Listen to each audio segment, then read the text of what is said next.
திரு சுவாமிநாதன், நான் உங்ககிட்ட இருந்தே தொடங்குறேன். இப்ப எல்லா கட்சிகள்லயும் இந்த குரல் எழும்பு தொடங்கி இருக்கு. அது திமுக கூட்டணி ஆகட்டும், அதிமுக கூட்டணி ஆகட்டும், இரண்டுக்குமே சீட் பேரம் அப்படின்றது இந்த முறை சவாலாக தான் இருக்க போகுது அப்படின்றத நம்மளால புரிஞ்சுக்க முடியுது. நம்ம இப்போ ஒவ்வொன்னா பார்க்கலாம். திமுக கூட்டணி பொறுத்த வரைக்கும் கூட்டணி ஆட்சி அதிகாரத்துல பங்கு அப்படின்னு அவங்க பேசுறாங்க. காங்கிரஸ் தரப்புல இருந்து இப்ப அந்த குரல் மீண்டும் எழும்பு தொடங்கி இருக்கு. என்ன பாசிபிலிட்டி? இதெல்லாம் சாத்தியம் தானா?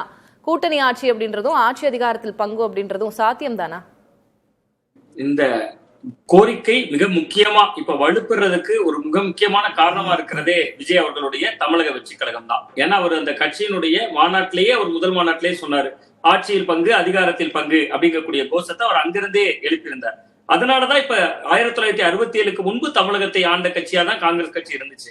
67க்கு பின்பு தமிழகத்துல கூட்டணி ஆட்சி என்கிற ஒன்றே இல்லாத சூழல்ல காங்கிரஸ் கட்சிக்கு இன்னைக்கு இப்படி ஒரு ஆசை வந்ததுக்கு காரணமே விஜய் அவர்களுடைய அந்த பகிரங்கமான ஒரு அறிவிப்பு தான்.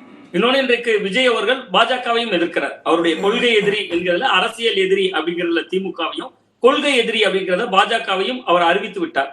அதனால காங்கிரஸுக்கு இன்னொரு வாசல் இருக்கிறதா தமிழகத்தில் இருக்கக்கூடிய காங்கிரஸ்காரர்கள் ஒரு நம்பிக்கை அடைகிறாங்க. நான் சொல்றது தமிழகத்தில் இருக்கக்கூடிய காங்கிரஸ்காரர்கள் ஒரு நம்பிக்கை அடைகிறாங்க. டெல்லியை சொல்லல, அகில இந்திய தலைமையை சொல்லல.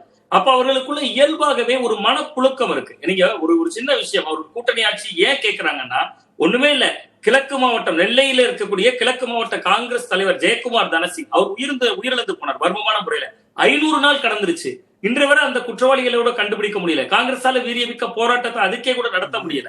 அப்ப அவர்கள் ஒவ்வொரு விஷயத்திலையும் கூட்டணிக்காக அனுசரணையா செயல்பட்டு அவர்களால வீரியமான எந்த போராட்டமும் நடத்த முடியல. இப்ப கள்ளக்குறிச்சி மரணமா இருக்கலாம், விசிகா கூட போராடுறாங்க, மற்ற கட்சிகள் கூட போராடுறாங்க.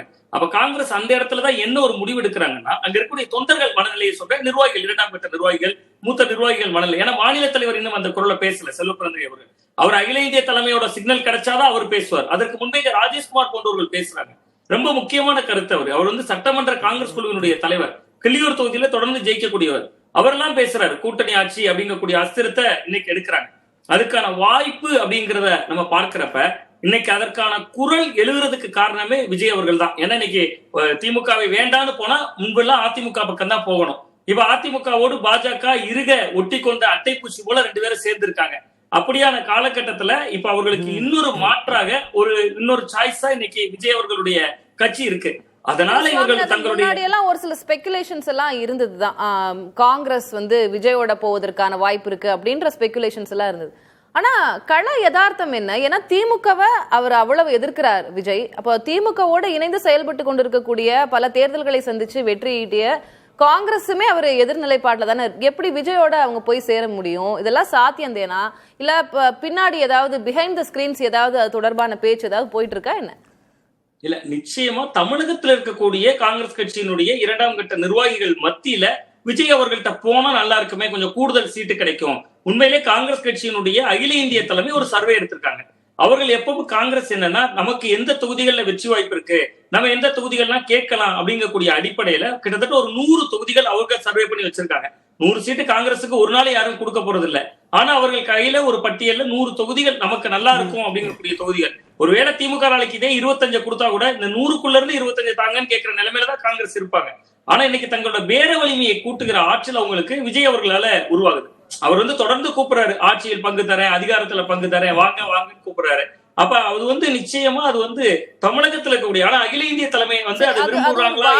அது ஒரு வாய்ப்பு அப்படின்னே நம்ம பார்த்து கொண்டாலும், கொள்கை கூட்டணி அப்படின்னு தொடர்ந்து முழங்கி கொண்டிருக்கக்கூடிய காங்கிரஸ் எப்படி அந்த மாதிரி ஒரு எண்ணமாவது எப்படி அவங்களுக்கு வரும்? அதை தாண்டி ராகுல் காந்தி ஆகட்டும், திருமிகு சோனியா காந்தி அவர்கள் ஆகட்டும், திரு மு.க. ஸ்டாலின் அவர்களோட அவங்களுக்கு இருக்க அந்த பிணைப்பு அப்படின்றதும், ராகுல் காந்தியினுடைய தமிழ்நாட்டு வருகை அப்படின்றதும், அவர் அண்ணா அப்படின்னு அழைக்கிறதும் என்ன மாதிரி ஒரு பிம்பத்தை ப்ரொஜெக்ட் பண்ணிருக்காங்க. அந்த இணைப்பு இருக்குல்ல, அதையெல்லாம் தாண்டி கூட்டணியில இருந்து வர முடியுமா? அதெல்லாம் யோசிக்க மாட்டாங்களா?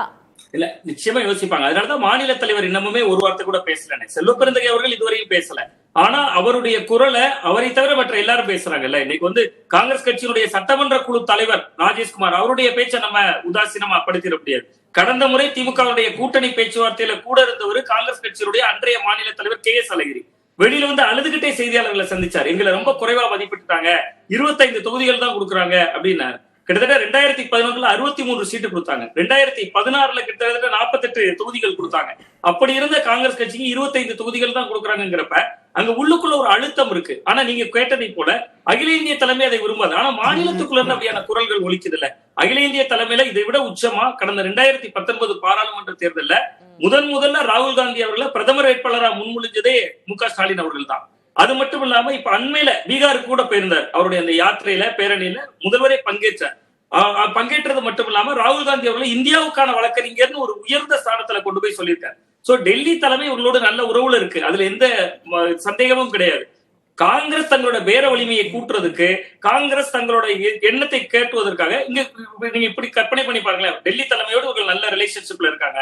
நாளைக்கே மாநிலத்துல மாவட்டத்துல பலரும் தீர்மானம் போட்டு எங்களுக்கு கூடுதல் சீட் வேணும், ஆட்சி அதிகாரத்துல பங்கு வேணும், இல்லைன்னா நம்ம வேற சாய்ஸ் வேணும், மாவட்ட கமிட்டிகள்ல தீர்மானம் போட்டாங்கன்னா அந்த தீர்மானத்துக்கு ஒரு அழுத்தமாக மாறுவதற்கான ஒரு வாய்ப்பு இருக்குல்ல. சோ இது ஒரு வாய்ப்பு இருக்கிறது. இன்னைக்கு ஒரு செஸ் போர்டுல பல காயின்கள் இருந்தாலும் அது ஒரு காயின் மையமா இருக்கக்கூடிய ராஜாவை சுத்தி தான் எல்லாரும் போவாங்க, காயின் எடுத்துவாங்க. அப்படி ஒரு ராஜாவா இன்னைக்கு விஜய் அரசியல் களத்துல மற்ற கட்சிகளுக்கு ஒரு சவாலாக கூட்டணி அமைக்கிறதுல பெரிய சவாலாக மாறி இருக்காரு. பாக்குறாங்க பேர வலிமையை கூட்டுவதற்கான ஒரு வாய்ப்பாக இதை பயன்படுத்துவாங்க அப்படின்றத நான் புரிஞ்சுக்கிறேன்.